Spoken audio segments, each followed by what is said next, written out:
দর্শক, লামায় আগুনে নিঃস্ব হয়ে গেছে 17টি পরিবার। এ বিষয়ে বিস্তারিত জানাতে যোগ দিচ্ছেন ইয়াসিনুল হাকিম। ইয়াসিন।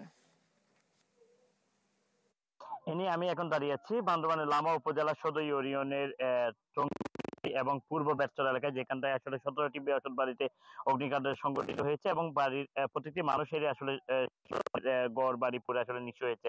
আমরা কথা বলেছিলাম এলাকাবাসীর সাথে, তারা আমাদেরকে যেটি জানিয়েছে, তারা বড়দিনকে সামনে রেখে কিন্তু ত্রিপুরা পল্লীর মানুষরা টঙ্গিজিরি এলাকায় যে গির্জা রয়েছে সেখানে তারা বড়দিন উৎসব উদযাপনের জন্য গিয়েছিল এবং মাঝ রাতে কিন্তু হঠাৎ করে এখানে অগ্নিকাণ্ড সংঘটিত হয়। পাড়াতে কেউ না থাকার কারণে তাদের যে 19টি বসত বাড়ির মধ্যে 17টি বসত বাড়ি তাদের পুড়ে ছাই হয়ে যায় বলে তারা আমাদেরকে জানিয়েছে। তবে কে বা কারা এই ঘটনা ঘটিয়েছে সে ধরনের প্রাথমিকভাবে কোনো তথ্য পাওয়া না গেলেও এলাকার একজন বাদী হয়ে একটি মামলা করার কারণে পুলিশ অভিযান চালিয়ে এখান থেকে 4 জনকে আসলে আটক করেছে। আমরা সকালে দেখেছিলাম বান্দরবানের জেলা প্রশাসক শাহ মুজাহিরুদ্দিনের নেতৃত্বে পুলিশ সুপার শহীদুল্লাহ কাউসার সহ বান্দরবানের বিভিন্ন ঊর্ধ্বতন কর্মকর্তারা ঘটনাস্থল পরিদর্শন করেছেন এবং তারা আমাদেরকে এও জানিয়েছে যারা এই ঘটনার সাথে জড়িত তাদেরকে আইনানুগ ব্যবস্থার মাধ্যমে তাদেরকে আটক করা হবে। এবং পাশাপাশি আমরা জেলা প্রশাসক শাহ মুজাহিরুদ্দিনের সাথে কথা বলেছিলাম, তিনি আমাদেরকে জানিয়েছে বান্দরবানের এই অগ্নিকাণ্ড ঘটনায় এই পর্যন্ত যারা ক্ষয়ক্ষতি হয়েছে তাদেরকে ত্রাণ সহায়তা দেওয়া হয়েছে এবং কারা এই ঘটনার সাথে জড়িত তাদেরকে আইনগতভাবে তদন্ত শুরু হয়েছে। ইতিমধ্যে তদন্ত শেষ করার পরে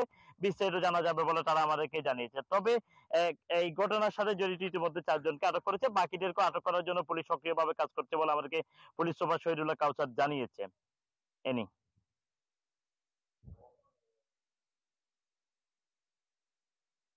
ইয়াসিন, আপনাকে ধন্যবাদ।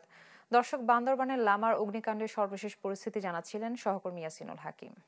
বছর শেষের খুশি নগদে হবে বেশি। নগদ পেমেন্টে নির্দিষ্ট ক্যাটাগরির কেনাকাটায় 300 টাকা পর্যন্ত ক্যাশব্যাক।